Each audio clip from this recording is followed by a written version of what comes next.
at United Ink Tattoo Convention with Nikko. And I'd like to talk to you a little bit about your ink and about your profession and about yourself. I didn't get tattooed till I was like 21 years old. Right. Yeah. And how long ago was it? Well, I'm 31, so 10 years. 10 years. You know, I've been tattooing for been apprenticing for about 6 months.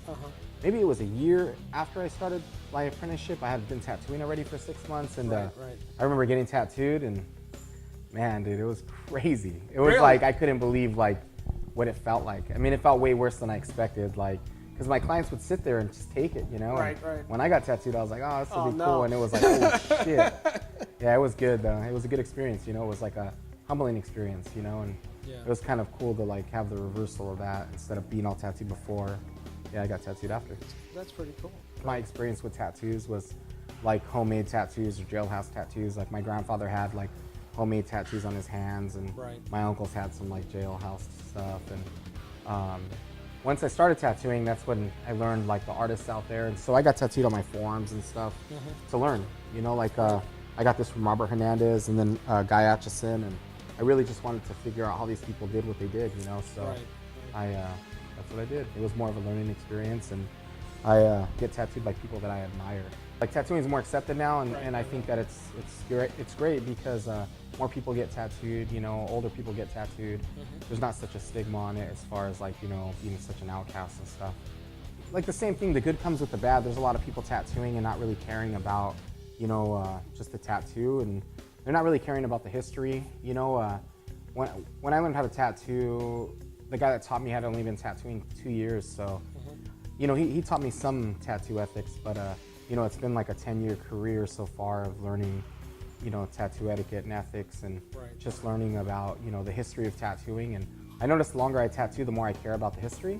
And I think that a lot of people that are getting into tattooing that are young are being taught by people that are still young in the industry also.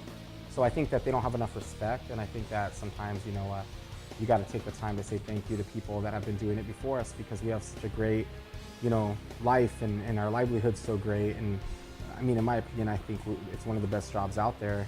A lot of freedom. I think that more respect should be paid to the people before us that, you know, paved the way.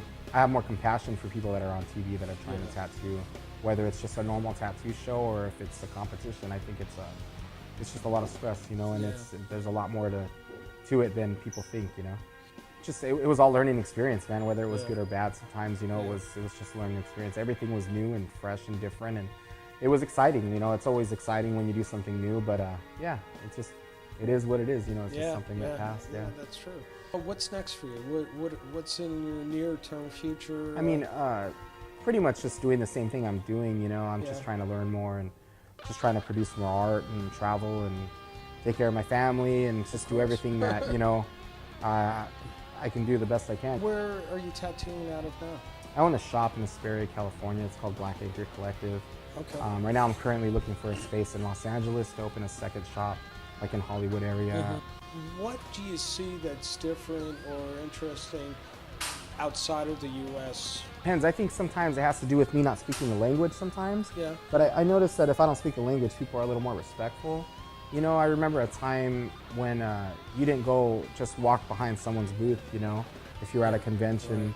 You know, I think that's another thing like I was talking about earlier, is like the tattoo etiquette and things like that, and just being respectful. And, you know, it gets overwhelming when people that you don't know just walk to the back of the booth and like start talking to you, you know what I mean? And like you're in the middle working, and, you know, I noticed in other countries they're a little bit more standoffish because, I mean, if you say something to them, they're not even gonna understand. So, you know, it's just weird. I don't know if there's like this sense of entitlement.